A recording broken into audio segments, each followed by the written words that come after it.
സമയത്ത് കെ.സി. വേണുഗോപാൽ പുറത്തേക്ക് പോകാനുള്ള നീക്കം ഉപേക്ഷിച്ച് ഒഴിവാക്കിയതാണ് നമുക്ക് മനസ്സിലാക്കാൻ കഴിയുന്നത്. അദ്ദേഹത്തോടൊപ്പം ആരൊക്കെയാണ് അവിടെ ഉള്ളത്? കെ.സി. ക്യാമ്പിൽ നിന്നുള്ള വിവരങ്ങൾ എന്താണ്?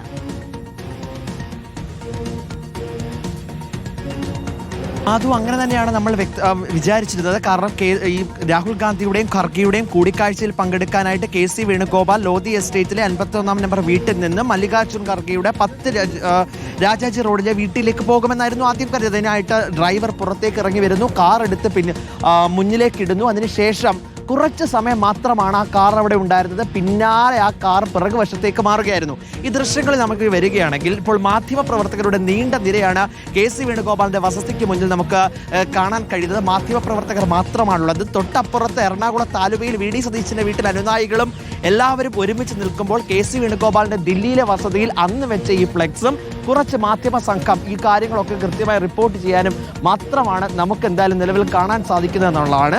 ഈ ബോർഡിലേക്ക് നമ്മൾ വരികയാണെങ്കിൽ K C. Venugopal member of parliament Lok Sabha എന്നാണ് എഴുതി വെച്ചിരിക്കുന്നത്. ഇനി അവിടെ ക്ലിഫ് ഹൗസിൽ പോയി K C. Venugopal chief minister of the Kerala എന്ന് മാറ്റുമോ എന്നടക്കമുള്ള തീരുമാനം, ആ പ്രഖ്യാപനമടക്കം കാത്താണ് എന്തായാലും കേരളത്തിലുള്ളവർ ഇരിക്കുന്നത്.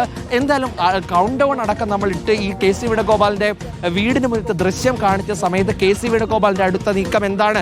അനുനയ നീക്കത്തിലേക്ക് പോകുമോ?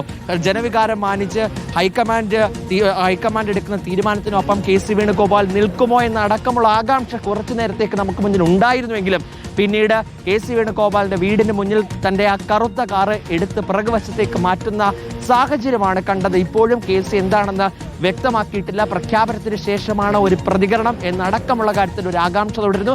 എന്തായാലും ഈ ദൃശ്യമാധ്യമ പ്രവർത്തകർ ഒപ്പം തന്നെ പത്രമാധ്യമ പ്രവർത്തകർ മാത്രമാണ് കെ.സി. വേണുഗോപാലിന്റെ വസതിക്ക് മുന്നിലുള്ളത്. ഹൈക്കമാൻഡ് അനുനയ നീക്കത്തിലൂടെ കാര്യങ്ങൾ എത്തും. ഹൈക്കമാൻഡ് എന്ന് പറയുമ്പോൾ അത് കെ.സി. വേണുഗോപാൽ കൂടി ഉൾപ്പെടുന്നതാണ്. അങ്ങനെ വരികയാണെങ്കിൽ എന്തുകൊണ്ട് ഒരു തീരുമാനത്തിലേക്ക് എത്തുവാൻ കഴിയുന്നില്ല എന്നുള്ള ചോദ്യം നിലവിലുണ്ട്. എം.എൽ.എമാരുടെ പിന്തുണ മാത്രമാണ് നിലവിൽ കെ.സിക്ക് അനുകൂലമായിട്ടുള്ള ഘടകം. എം.എൽ.എമാരുടെ പിന്തുണ, ഭൂരിഭാഗം പ്രവർത്തകരുടെ പിന്തുണ, മുതിർന്ന നേതാക്കളുടെ അടക്കം പിന്തുണ കെ.സി. വേണുഗോപാൽ വിവിധ കേന്ദ്രങ്ങളിലായി എല്ലാ തയ്യാറെടുപ്പുകളും പൂർത്തിയാക്കി കാത്തിരിക്കുകയാണ്. കെ.പി.സി.സി ആസ്ഥാനത്ത് വലിയ തോതിൽ നേതാക്കൾ തമ്പടിച്ചു നിൽക്കുന്നു. വി.ഡി. സതീശന്റെ ആലുവ ദേശത്തുള്ള വീടിന് മുന്നിൽ വലിയ ആൾക്കൂട്ടം തന്നെ ഉണ്ടായിരിക്കുന്നു. കെ.സി. വേണുഗോപാൽ ദില്ലിയിലെ വസതിയിൽ തുടരുകയാണ്. തിരുവനന്തപുരത്ത് തന്നെ തുടരുകയാണ്. രമേശ് ചെന്നിത്തല, മല്ലികാർജുന ഖാർഗെ, രാഹുൽ ഗാന്ധി കൂടിക്കാഴ്ച അവിടെയും തുടരുകയാണ്. മല്ലികാർജുന ഖാർഗെയുടെ വീട്ടിലാണ് നിർണായകമായ ആ കൂടിക്കാഴ്ചയും നടക്കുന്നത്. അല്പസമയത്തിനകം നിർണായകമായ തീരുമാനം പ്രതീക്ഷിക്കുന്നു.